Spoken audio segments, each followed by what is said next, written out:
Imagine this, you're just doing your job, minding your business, when a coworker decides she's the self-appointed sheriff of the office, policing every little thing you do. Now picture her trying to scold a complete stranger, without realizing he's the head of IT. What happened next? Let's just say karma hit her like a freight train, and the entire office watched her downfall unfold. If you've ever dealt with a coworker who thought they were the boss of everyone, hit that like button. Subscribe if you love watching sweet justice unfold, because today's story is one of the most satisfying office revenge tales you'll ever hear. I worked in what I thought was a pretty normal office. We had two main buildings, our corporate headquarters, where upper management sat in their glass towers, and our production office, where I spent most of my days grinding through deadlines. But there was one person who made every day feel like walking on eggshells. Her name was Karen. And yes, her actual name really was Karen. She wasn't a manager. She wasn't in HR. She had no authority over anyone. But in her own mind, she was the guardian of morality and efficiency, sent to patrol every corner of our cubicle maze. People joked about her, called her the printer Nazi, because heaven forbid you dared to print, single-sided or, God help, you printed something personal. Karen would materialize behind you like a hawk, arms crossed, eyebrows pinched into judgment, her lips tight, ready to scold. You could feel the air change when she walked by. Conversations would suddenly drop to whispers. Screens would minimize in a panic, because Karen lived to catch people, and she didn't just remind you. No, she'd lecture.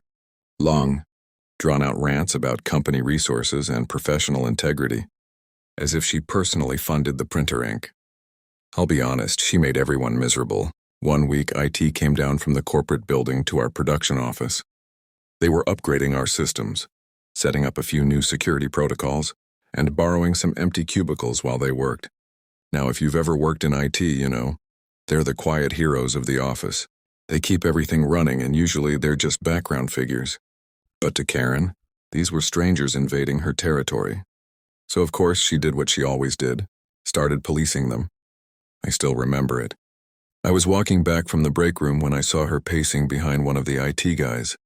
She leaned in, peering at his screen like a hawk. He was just checking the weather, perfectly allowed.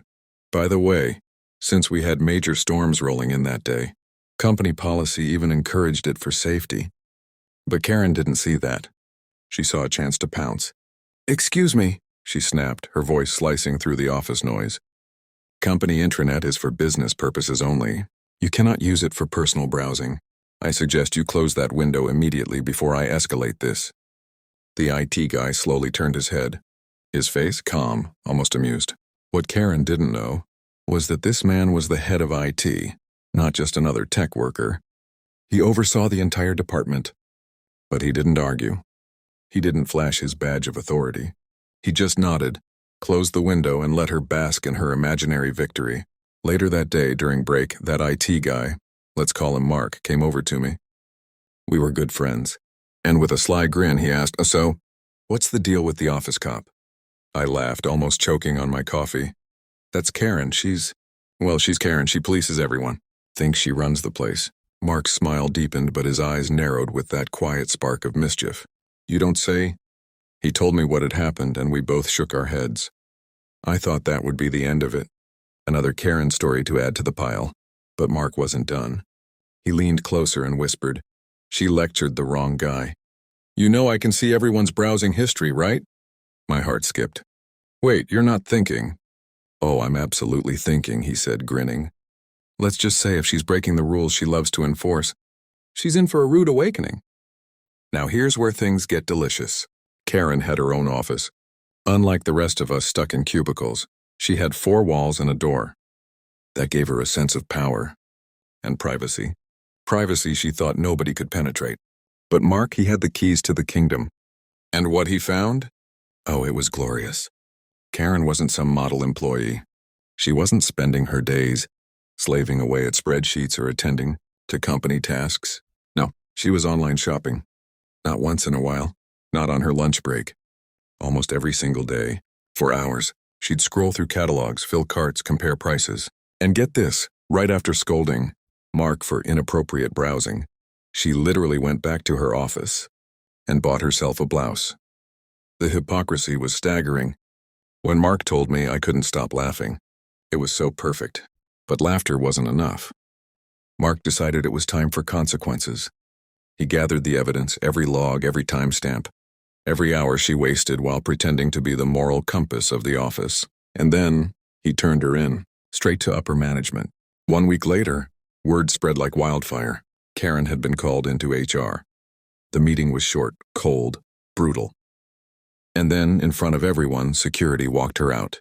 I'll never forget the look on her face, red, tight-lipped fury, but beneath it, a flicker of panic, like she couldn't believe she was the one being punished. All those years of tattling, of making everyone else miserable, and the one rule she couldn't follow herself ended her career. It was poetic justice.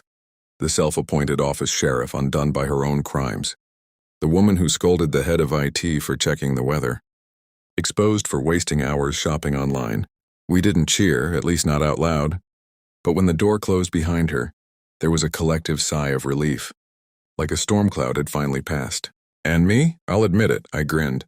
Because for once, the office bully didn't win.